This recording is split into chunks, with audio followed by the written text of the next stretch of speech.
အားလုံးပဲမင်္ဂလာပါ AI နဲ့ဗီဒီယိုလုပ်ချင်တယ်ဆိုလို့ရှိရင်အမလေးအမပါလဲ AI ဒီဝိုင်းထားတဲ့ website လေး ai1.org ဆိုတဲ့ website လေးထဲဝင်ရမယ်သူက AI image prompt လေးပေါ့နော်အမကိုလုပ်ချင်တဲ့ပုံလေးကိုရွေးလိုက်နော်ကိုလုပ်ချင်တဲ့ပုံလေးကိုရွေးလိုက်တို့ကတော့ဘာကိုရွေးလိုက်လဲဆိုတဲ့အခါကျတော့အမကိုကပဲပုံလုပ်ချင်တယ်ဒီမှာဟို Doraemon ပေါ့ဒီစာသင်ခန်းပုံလေးကိုရွေးလိုက်တယ်နော်အဲ့မှာသူ prompt ပါပြီးသားတရုတ်စာလို့ပါလာတယ်ဒီမှာဒါပေမဲ့တရုတ်စာဖြစ်လဲစိတ်ပူစရာမလိုတဲ့အဲ့မှာ copy button လေးနဲ့ copy ယူပြီးလို့ရှိရင် ChatGPT ကိုသွားပြီးရင်သူ့ကိုမြန်မာလိုပဲဖြစ်အင်္ဂလိပ်လိုပဲဖြစ်ရေးခိုင်းလိုက်ကျမကျတော့အင်္ဂလိပ်လိုပဲရေးခိုင်းလိုက်တာပေါ့နော်ဒီနားလေးမှာအဲ့ဒီတရုတ်စာအင်္ဂလိပ်လိုဘာသာပြန်ထားတဲ့ဟာကိုသူကဘာဖြစ်မလဲဆိုလို့ရှိရင်ဖတ်ကြည့်လိုက်ပေါ့ဘာသာပြန်ထားတဲ့တော့တစ်ချက်ဖတ်ပြီးလို့ရှိရင်သူကတရိပ်ဘာသာပြန်ပေးတာဆိုတော့အဲ့ဒီဘာသာပြန်ထားချက်တွေအကုန်လုံး copy ယူပြီးပြီဆိုလို့ရှိရင်ဘယ်ကိုသွားမလဲဆိုလို့ရှိရင် Gemini ကိုသွားမယ်ဒီဘက် Gemini အဲ့ဒီ Gemini မှာဒီနားလေးမှာ paste သွားလုပ်လို့ရတယ်ပြီးလို့ရှိရင်ကိုယ့်ရဲ့ပုံလေးကို upload လုပ်မယ်နော်အပေါင်းလက္ခဏာလေးကိုနှိပ်ပြီး upload လုပ်လိုက်မယ်ကိုပုံနဲ့ကိုသုံးချင်နေဆိုရင်လေမသုံးချင်လဲရတယ်တခြားပုံကတ်တွန်းပုံတွေထည့်လဲရတယ်အဲ့မှာကျမကတော့ဒီပုံလေးကို upload လုပ်လိုက်တာပေါ့အဲ့ဒီမှာ upload လုပ်ပြီးလို့ရှိရင်ကိုလိုချင်တဲ့ပုံစံလေးသူရေးထားတာယောက်ျားလေး character ပြောင်းမှာပေါ့သူကဘာလဲဆိုလို့ရှင် Doraemon ဆိုတဲ့ cartoon character လေးဖြစ်နေတယ် cartoon ဇာတ်ကောင်လေးဖြစ်နေတယ်ကျမတော့ကိုပုံကိုသုံးချင်လို့ဒီနားလေးမှာ uploaded image လို့ရေးလိုက်တယ်ဒီနားလေးမှာ uploaded image ဆိုတော့ဒီ upload လုပ်ထားတဲ့ပုံလေးဆိုတော့ကိုပုံကိုပြောလိုက်တာပေါ့နော်ကိုက main ကလေးဆိုတော့ him တို့ he တို့နေရာမှာ she တို့ her တို့လိုက်ပြောင်းပေးတာပေါ့ပြီးလို့ရှိရင်ကျမက black pot မကြိုက်ဘူး black pot ပေါ့နော်white pot အမဲရောင်မကြိုက်ဘူးအဖြူရောင်ကြိုက်တာမို့လို့အဲ့ဒီမှာကိုကြိုက်တဲ့ white pot အရောင်လေးတွေလိုက်ပြောင်းတယ်white pot ဆိုပြီးပြောင်းတယ် black pot တွေမကြိုက်ဘူးပေါ့နော်ကိုမလိုချင်တဲ့စာသားလေးတွေလိုက်ဖြစ်တယ်ဒါကမြန်မာလိုလဲ prompt ပေးလဲရပါเนาะဒီနေရာမှာလေဒါကကျမကြတော့ဗာလဲဆိုလို့ရှိရင် English လိုပဲလုပ်တဲ့အကျင့်ရှိနေတော့ဗောနော် English to English ကြတော့ပို့ပြီးတော့မှကျမအတွက်အဆင်ပြေလို့ပါအဲ့ဒီမှာကျမကဒီနားလေးမှာအဲ့ဒီ Doraemon ဆိုတဲ့ cartoon ဇာတ်ကောင်နေရာမှာ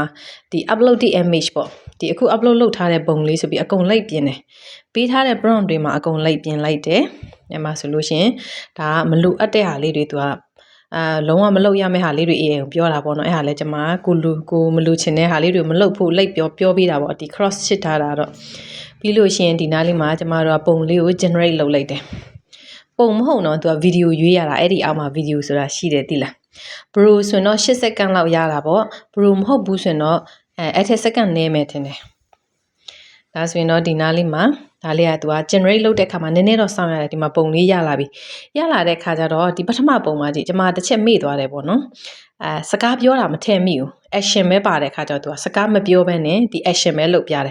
်ဒါဆိုရင်ကျမကခုနရေးထားတဲ့ prompt ကိုသွားပြီးပြန်ပြီး copy ယူတဲ့အခါပြန်ပြီးတော့မှစကားပြောလေးထည့်တာပေါ့ဒီနားလေးမှာကိုပြောချင်တဲ့စကားလေးကျမကဒီကလေးတွေကိုခုတ်နေတင်တာဖြစ်တဲ့အတွက်ကြောင့်မို့လို့ Python programming အကြောင်းလေးရေးတာပေါ့နော်ဒီနားလေးမှာ Python programming is very useful for ဆိုပြီးတော့မှဒီနားလေးမှာသူ့အသုံးကျပုံလေးတွေကိုတစ်ချက်ရေးလိုက်တယ်ရေးပြီးပြီဆိုလို့ရှင်ကျမကရေးပြီးပြီဆိုလို့ရှင်အဲ့နားလေးမှာအပြအောင်လေးနဲ့ highlight ပေးထားတယ်ကိုပြောချင်တဲ့စကားကိုရေးလို့ရအောင်နော်အဲ့လိုလေးပြောနေတယ်ဆိုတာလေးရေးပြီးလို့ရှင်ဒီနားလေးမှာဘာလုပ်ပေးမလဲဆိုလို့ရှင်ဟိုလုပ်ပေးလိုက်တာအဲ့ဒီနားလေးမှာဟိုလုပ်ပေးလိုက်တာပေါ့ generate ပြန်လုပ်လိုက်တာစကားပြောတာလေးထည့်ပြီးတော့မှဒါဆိုဒီမှာစကားပြောတဲ့ပုံစံလေးပါလာပြီနောက်ထပ်ဗီဒီယိုတစ်ခုစကားပြောတာလေးအမှကိုယ့်ရဲ့မျက်နှာအသွင်ပြင်လေးတွေလည်း upload တစ်ပေါ့နော်ကိုယ့်ရဲ့ပုံအတိုင်းပဲတပုံစံနဲ့ထွက်လာတယ်တကယ်တမ်းဒါကိုပြောနေတာမဟုတ်လေနော်ကိုကကိုယ့်ရဲ့ရုပ်ပုံပဲထည့်ပေးထားတာဒါပေမဲ့ तू အကုန်လုံးကြည့်ခန္ဓာကိုယ်အချိုးစားတွေလည်း तू ပြည့်အောင်ပြပေးထားတယ်တကယ်တမ်းကျမဒီပုံထည့်လို့မျိုးပိန်လေးမဟုတ်ဘူးဝတယ်အပြင်မှာအဲ့လိုမျိုးပဲပေါ့နော်စပင်လဲဒီလိုတက်ရက်လေးမဟုတ်ဘူးဒီလောက်ဖြောင့်စင်းမနေဘူးပေါ့နော်ဒါပေမဲ့ तू ကြည့်လို့လောက်အောင် तू လုတ်ပေးလိုက်တာပေါ့နော်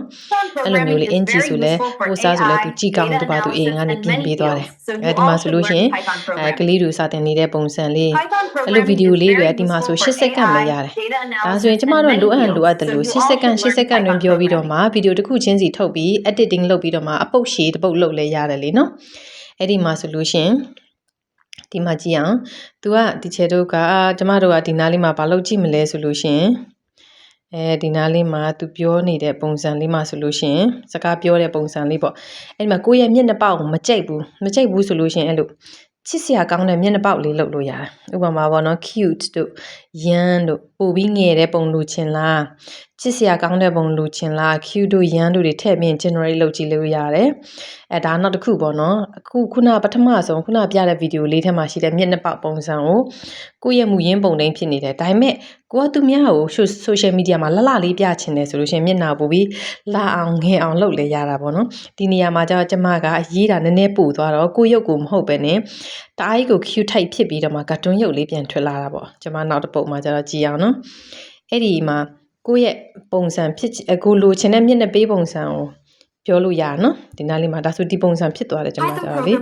ဒီနားလေးမှာဒီပုံစံဖြစ်သွားတယ်ဒီပုံစံဖြစ်သွားတဲ့အခါကျတော့ဒီနားလေးမှာဆိုလို့ရှိရင်သူကဒီမှာခုနပြောတဲ့စကားတိုင်းပဲသူပြောနေမှာပဲဒါပေမဲ့မျက်နှာပေါက်ကတော့မတူတော့ကျွန်မကဒါတကယ်တမ်းဆိုကိုရုပ်ကိုထားရမှာ哦ဒါအားအရေးလွန်သွားတာပေါ့နော်ဒါအားကို cute ဖြစ်ပြီးတော့မှ smiling face ဖြစ်နေတဲ့ပုံလေး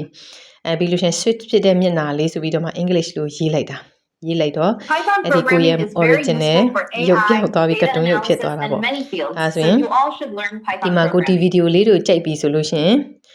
download ချလိုက်ရုံပဲ download ချပြီးပြီဆိုလို့ရှိရင်ကိုလူချင်တဲ့စကားပြောလေးတွေအပိုင်းလေးနဲ့ဗီဒီယိုတစ်ခုစီမှာတစ်ပိုင်းလေးထည့်